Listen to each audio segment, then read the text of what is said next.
Good morning everyone. अब हम लोग नया टॉपिक स्टार्ट करेंगे काव्य खंड से कबीर।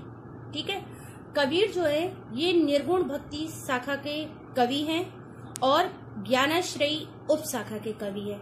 ठीक है, कबीरदास जी ने बाह्य आडंबर का विरोध किया है। ठीक है, कबीरदास जी ने गुरु की भक्ति और उसका महत्व बताया है। तो इनकी जो रचना है, 3 रचनाएं हैं, साखी, सवद और रमैनी। तो आपके सिलेबस 9th में साखी से ही कुछ पद लिए गए हैं। ठीक है, पहला पद देखिए।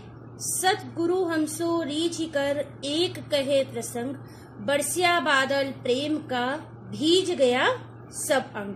सतगुरु माने होता है सतगुरु मतलब अच्छा गुरु, रीझ माने होता है प्रसन्न कर, कहे माने कहा, प्रसंग माने एक बार। तो इसमें कबीरदास जी ने जो है गुरु की कृपा से ही ईश्वर के प्रति प्रेम उत्पन्न होता है। कहने का अर्थ है कि जो गुरु की कृपा है इसी से ईश्वर के प्रति प्रेम उत्पन्न होता है और हमें ईश्वर की प्राप्ति होती है।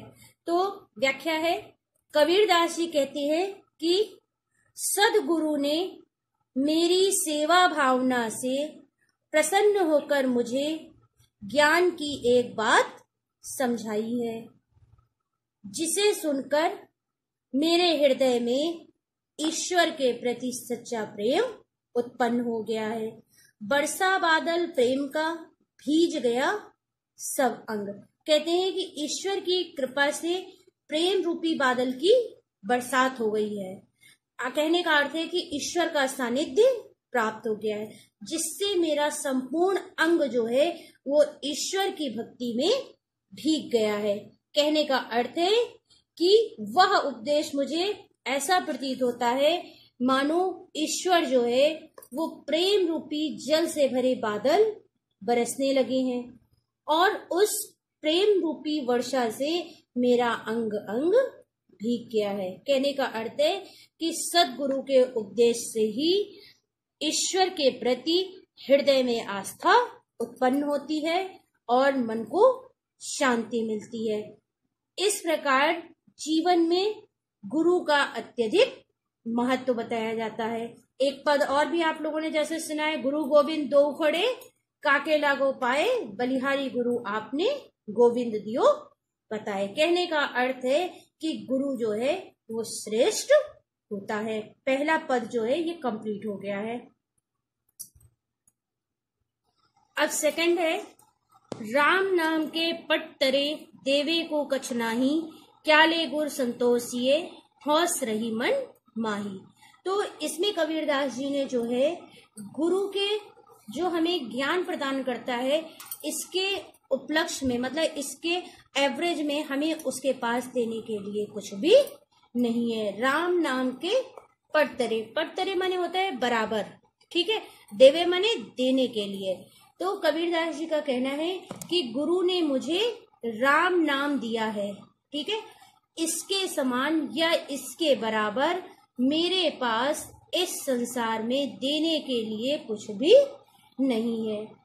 तो क्या ले गुरु संतोषिए। तो कबीरदास जी कहते हैं तो फिर मैं अपने गुरु को कैसे संतोष दिलाऊं या मैं अपने गुरु को कैसे प्रसन्न करूं। हौस रही मनमयी, हौस माने होता है हौसला या अभिलाषा।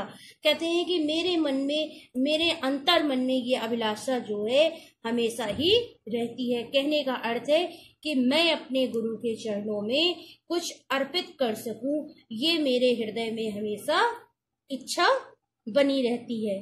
मेरे पास इस संसार में ऐसी कोई भी चीज नहीं है जो मैं अपने ईश्वर के अनुरूप उसे मैं दे सकूं। ये सेकंड पद आपका है, ये कंप्लीट है। अब थर्ड पैराग्राफ देखिए। तीसरा पद है, ज्ञान प्रकाशिया गुर मिलिया, सो जिन बीसर जाए, जब गोविंद कृपा करो तब गुरु मिलिया हुए।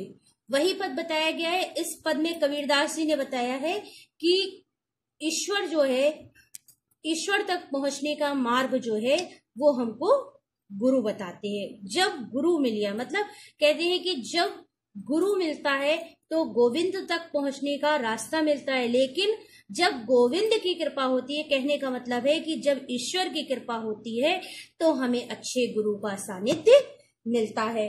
कहने का अर्थ है कि ईश्वर की महान कृपा से ही गुरु की प्राप्ति हुई है। इसलिए सच्चे गुरु ने तुम्हें ज्ञान का प्रकाश दिया है। कहते हैं कि गुरु जो होता है वो ज्ञान के प्रकाश को उजागर करता है। हे जीवात्मा, सो जिन बिसरी जाए, बिसरी माने होता है भूलना, इसलिए कहा जाता है कि सच्चे गुरु ने हमारे हृदय के भीतर ज्ञान का प्रकाश दिया है। हे जीवात्मा मतलब हे मनुष्य, कहीं ऐसा ना हो कि तुम उसे भूल जाओ, क्योंकि ईश्वर की असीम कृपा से ही हमें सद्गुरु की प्राप्ति होती है और गुरु ही जो होता है वो ईश्वर तक पहुंचने का मार्ग दिखाता है। ये तीसरा पैराग्राफ आपका कंप्लीट है।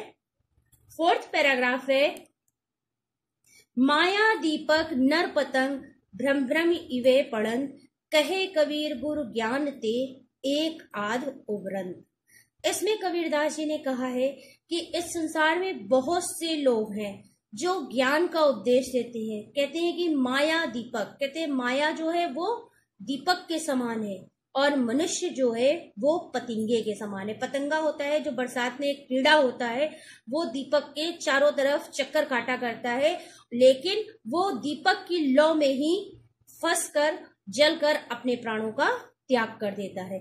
यहाँ पर कबीरदास ने उसी की उपमा मनुष्य से की गई है कि मनुष्य जो है माया रूपी दीपक के चक्कर में फंसकर इस संसार में पतंगे की भांति इधर उधर के सच झूठ सही गलत भ्रम भ्रम मतलब गलत गलत तरीकों में इधर उधर पड़ा रहता है। कहते हैं कि कबीरदास जी कहते हैं कि गुरु इतना ज्ञान देता है, इतना उपदेश देता है, उसके ज्ञान से एक आध मतलब इतने लाखों करोड़ों की संख्या में जो लोग हैं उसमें मात्र कुछ ही लोग ईश्वर की प्राप्ति अर्थात मोक्ष को प्राप्त कर पाती हैं। कहने का अर्थ है कि जो जीवात्मा है, ये आत्मा जो रूपी शरीर है, ये इसके कारण परमात्मा के दर्शन नहीं कर पाता है। कहता है मनुष्य जो है अपनी ही समस्याओं में उलझा रहता है, उसे ईश्वर की प्राप्ति नहीं होती है। नंबर 5, जब मैं था तब गुरु नहीं, अब गुरु है हम नाही, प्रेम गली अति साकरी, तामे दोना समाही। इसमें गुरु ने बताया है कि जब हमारे पास एक चीज होती है, एक जगह होती है, तो उसमें दो लोग नहीं रह सकते। मैं माने होता है अहंकार, ठीक है। जब मैं था मतलब जब अहंकार था मुझ में, तो मुझे गुरु के दर्शन नहीं हुए थे। अब गुरु है तो हम नहीं, मतलब मेरे अंदर का जो हम है, अहंकार है, उसका नाश हो गया है। कहते हैं कि प्रेम गली अति साकरी, कहते हैं कि ईश्वर से प्रेम तक पहुंचने का मार्ग जो है वो अत्यंत सकरा है। सकरा माने पतला। कहने का अर्थ है कि जब प्रेम रूपी गली जो है इतनी पतली है तो इसमें अहंकार और गुरु दोनों एक साथ निवास नहीं कर सकते। कहने का अर्थ है कि मनुष्य को गुरु तक पहुंचने के लिए अहंकार का त्याग करना चाहिए। कहने का अर्थ है कि हम की भावना का त्याग करना चाहिए। कहते हैं कि सच्ची प्रेम की साधना के लिए मनुष्य को प्रेम मार्ग पर चलकर उसे सफल बनाया जा सकता है। कहने का अर्थ है कि जब तक मनुष्य में मैं की भावना होती है, हम की भावना होती है, अहम की भावना होती है, तब तक वो ईश्वर की ना तो सच्चे मन से साधना कर सकता है, ना प्रेम कर सकता है, ना उसे अपने गुरु भक्ति की सेवा का फल मिल सकता है। कबीरदास जी कहते हैं कि मनुष्य को अपने अहम का त्याग करके ईश्वर की भक्ति में लीन होना चाहिए।